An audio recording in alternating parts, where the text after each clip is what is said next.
ಪಹಲ್ಗಾಮ್ನಲ್ಲಿ ಆದಂಥ ಘಟನೆಯ ಒಂದೊಂದು ದೃಶ್ಯಾವಳಿಗಳು ಕೂಡ ಬರ್ತಾ ಇದೆ. ನಾನೊಂದು ಅಪೀಲ್ ಕೂಡ ಮಾಡಬೇಕು ಅಂತ ಬಯಸ್ತಾ ಇದ್ದೀನಿ. ರಾಜ್ಯದ ಜನತೆಗೆ ಅಥವಾ ದೇಶದ ಬೇರೆ ಬೇರೆ ಭಾಗಗಳಲ್ಲಿರುವಂಥ ಕನ್ನಡಿಗರು ಯಾರ್ಯಾರಿದ್ದೀರಾ, ನಿಮಗೆ ಯಾರ್ಯಾರಿಗೆ ಅರ್ಥ ಆಗುತ್ತೆ, ಯಾರ್ಯಾರು ನ್ಯೂಸ್ ನೋಡ್ತೀರಾ, ನಮಗೊಂದು ಅಪೀಲ್ ಮಾಡಬೇಕು ಅಂತ ಇದ್ದೀನಿ. ನೀವು ಏನಾದರೂ 18ನೇ ತಾರೀಕು 17ನೇ ತಾರೀಕಿನ ನಂತರ ಏನಾದರೂ ಪಹಲ್ಗಾಮಿಗೆ ಹೋಗಿದ್ದೀರಾ, ಶ್ರೀನಗರದ ಎಲ್ಲಾದರೂ ಸುತ್ತಾಡಿದ್ರೆ ನೀವೇನಾದರೂ ವಿಡಿಯೋ ಮಾಡ್ಕೊಂಡಿದ್ದೀರಾ? ಆ ವಿಡಿಯೋಗಳಲ್ಲಿ ಯಾವುದಾದ್ರೂ ದೃಶ್ಯಗಳೇನಾದರೂ ಸೆರೆಯಾಗಿದೆಯಾ? ಈ ಟೆರರಿಸ್ಟ್ಗಳು ಎಲ್ಲಾದರೂ ಹಿಂದೆ ಓಡಾಡಿರೋದು ಅನುಮಾನದ ರೀತಿಯಲ್ಲಿ ನಿಮಗೇನಾದರೂ ದೃಶ್ಯಗಳಿದ್ರೆ ಪಬ್ಲಿಕ್ ಟಿವಿಯನ್ನು ಸಂಪರ್ಕ ಮಾಡಿ. ಯಾವುದಾದ್ರೂ ನಿಮ್ಮ ಹತ್ರ ವಿಡಿಯೋಗಳಿದ್ರೆ, ಯಾಕಂದರೆ ಈಗ ಪುಣೆಯಲ್ಲಿ ಸಿಕ್ಕಿರುವಂಥ ವ್ಯಕ್ತಿಯ ಬಳಿ ಆ ವಿಡಿಯೋ ಬಹಳ ಚರ್ಚೆಗೆಡೆ ಮಾಡಿಕೊಡ್ತಾ ಇದೆ. ಅದರ ಜೊತೆಗೆ ನಿನ್ನೆ ಇನ್ನೊಂದಿಷ್ಟು ಸುದ್ದಿಗಳು ಬಂತು. ದಿಢೀರಂತ ಐ ಆಮ್ ಸರ್ಪ್ರೈಸ್, ನನಗೆ ತುಂಬ ಶಾಕ್ ಆಗೋಯ್ತು. ಏನು ಹೀಗೆ ಅಂತ ಹೇಳಿ ಅಲ್ಲಿ ನೋಡಿದರೆ ಕೆಲವರು ಮಾತ್ರ ಬಂದಿರುವಂಥ ಪ್ರವಾಸಿಗರೆಲ್ಲ ನಮ್ಮ ಮನೆಯವ್ರ ರೀತಿಯಲ್ಲಿ ನೋಡ್ಕೊಳ್ತಾ ಇದ್ದೀವಿ ಅಂತಾರೆ. ಆದರೆ ಅಲ್ಲೇ ಇದ್ದಂಥ ಒಬ್ಬ ಕಚಡ ಮಾಡಿರುವಂಥ ಕೆಲಸ ಏನು ಅನ್ನೋದು ಈಗ ಅನುಮಾನಗಳಿಗೆ ಎಡೆ ಮಾಡಿಕೊಡ್ತಾ ಇದೆ. ಯಾಕೆ ಅಂತಂದರೆ ಹಿಂದೆ ಅನೇಕ ರೀತಿಯಾದಂಥ ಟೆರರಿಸ್ಟ್ಗಳು ಕತ್ತನ್ನು ಕೊಯ್ಯುವಂಥ ಸಂದರ್ಭದಲ್ಲಿ ಅಲ್ಲಾಹು ಅಕ್ಬರ್ ಅಂತ ಹೇಳಿಬಿಟ್ಟು ಕುಯ್ತಾ ಇದ್ರು. ಬಲಿ ಕೊಡಬೇಕಾದಂಥ ಸಂದರ್ಭದಲ್ಲೂ ಕೂಡ ಅಲ್ಲಾಹು ಅಕ್ಬರ್ ಅಂತಾರೆ.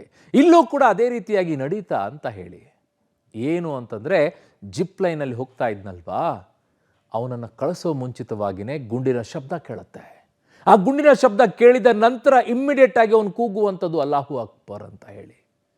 ಬಲಿ ಕೊಡಕ ಈ ಅನುಮಾನ ಬರ್ತಾ ಇದೆ. ಸುದ್ದಿ ನೋಡಿ. ಪಹಲ್ಗಾಮ್ನಲ್ಲಿ ಭಯೋತ್ಪಾದಕ ದಾಳಿಯ ಭೀಕರತೆ ಬಿಚ್ಚಿಟ್ಟ ಸೆಲ್ಫಿ ವಿಡಿಯೋ. ಬೆಚ್ಚಿ ಬೀಳಿಸುತ್ತೆ ಪ್ರವಾಸಿಗರ ಕಗ್ಗಲೆಯ ದೃಶ್ಯ. ಹಿಮದ ರಾಶಿಯನ್ನೇ ಹೊದ್ದಿದ್ದ ಕಾಶ್ಮೀರದ ಪಹಲ್ಗಾಮ್ನಲ್ಲಿ ಹೆಣಗಳ ರಾಶಿಯ ದೃಶ್ಯ ಇನ್ನೂ ಕಣ್ಣಿಂದ ಮಾಸಿಲ್ಲ. ಭಯೋತ್ಪಾದಕ ದಾಳಿ ನಡೆದು ಇವತ್ತಿಗೆ 1 ವಾರಗಳೇ ಕಳೆದಿದೆ. ಈ ಮಧ್ಯೆ ಡೆಡ್ಲಿ ಅಟ್ಯಾಕ್ನ ಭಯಾನಕ ದೃಶ್ಯಗಳು ಒಂದೊಂದಾಗಿಯೇ ಹೊರಬರುತ್ತಿದೆ. ಅಹಮದಾಬಾದ್ನ ರಿಷಿ ಭಟ್ ಎಂಬ ಪ್ರವಾಸಿಗನ ಸೆಲ್ಫಿ ವಿಡಿಯೋದಲ್ಲಿ ಉಗ್ರರ ಗುಂಡಿನ ದಾಳಿ ನಡೆಸಿರುವ ದೃಶ್ಯಗಳು ಎದೆ ನಡುಗಿಸುವಂತಿದೆ.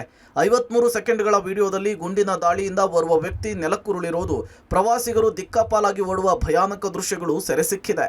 ರಿಷಿ ಭಟ್ ರೆಕಾರ್ಡ್ ಮಾಡಿದ 53 ಸೆಕೆಂಡ್ಗಳ ಸೆಲ್ಫಿ ವಿಡಿಯೋ ಹಲವು ಸಾಕ್ಷ್ಯಗಳನ್ನು ಹೇಳ್ತಾ ಇದೆ.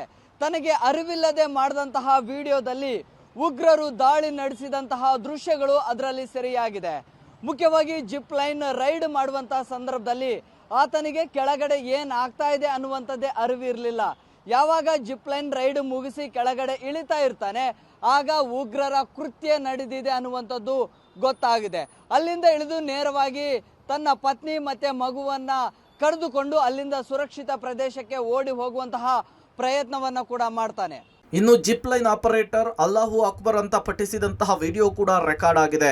ಈ ವಿಡಿಯೋವನ್ನು ಆಧರಿಸಿ ಜಿಪ್ ಲೈನ್ ಆಪರೇಟರ್ನನ್ನ ಎನ್ಐಎ ಬಂಧಿಸಿದ್ದು ತೀವ್ರ ವಿಚಾರಣೆಗೊಳಪಡಿಸಿದೆ. ಭಯೋತ್ಪಾದಕರು ಪಹಲ್ಗಾಮ್ಗೆ ಎಂಟ್ರಿ ಕೊಟ್ಟಿರುವ ಬಗ್ಗೆ ಈತನಿಗೆ ಮೊದಲೇ ಗೊತ್ತಿತ್ತ? ಈ ರಣರಾಕ್ಷಸರ ದಾಳಿಯ ಹಿಂದೆ ಜಿಪ್ ಲೈನ್ ಆಪರೇಟರ್ನ ಕೈವಾಡ ಇದೆಯಾ ಅಂಥೇಳಿ ಎನ್ಐಎ ಇನ್ವೆಸ್ಟಿಗೇಷನ್ ಅನ್ನು ಚುರುಕುಗೊಳಿಸಿದೆ.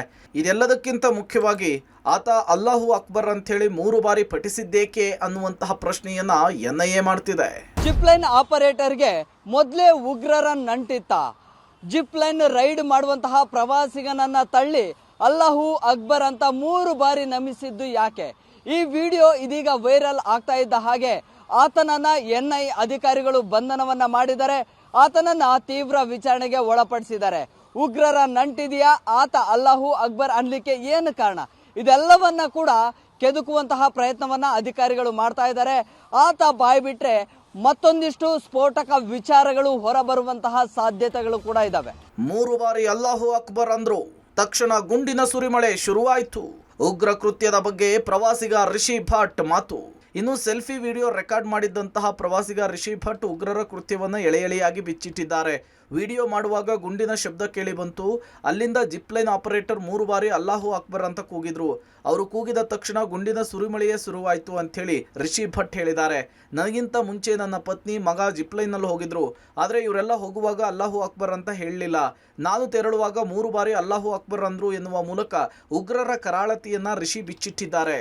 ಏಪ್ರಿಲ್ 23ರಂದು ಅಹಮದಾಬಾದ್ಗೆ ಬಂದಿಳಿದ ಬಳಿಕ ರಿಷಿ ಭಟ್ ಈ ವಿಡಿಯೋವನ್ನು ಸೂಕ್ಷ್ಮವಾಗಿ ಗಮನಿಸಿ ಸೋಷಿಯಲ್ ಮೀಡಿಯಾದಲ್ಲಿ ಹರಿಬಿಟ್ಟಿದ್ದಾರೆ. ಸ್ಥಳೀಯ ಜಿಪ್ ಲೈನ್ ಆಪರೇಟರ್ ಅನ್ನ ಬಂಧಿಸಿದ್ದು ಉಗ್ರರ ಜೊತೆಗಿನ ನಂಟಿನ ಬಗ್ಗೆ ವಿಚಾರಣೆ ನಡೆಸಲಾಗ್ತಿದೆ. ಎನ್ಐಎ ಅಧಿಕಾರಿಗಳ ತನಿಖೆಯ ಬಳಿಕ ಮತ್ತಷ್ಟು ಸ್ಫೋಟಕ ವಿಚಾರಗಳು ಕೂಡ ಹೊರಬೀಳಲಿಕ್ಕಿದೆ. Bureau report, public TV.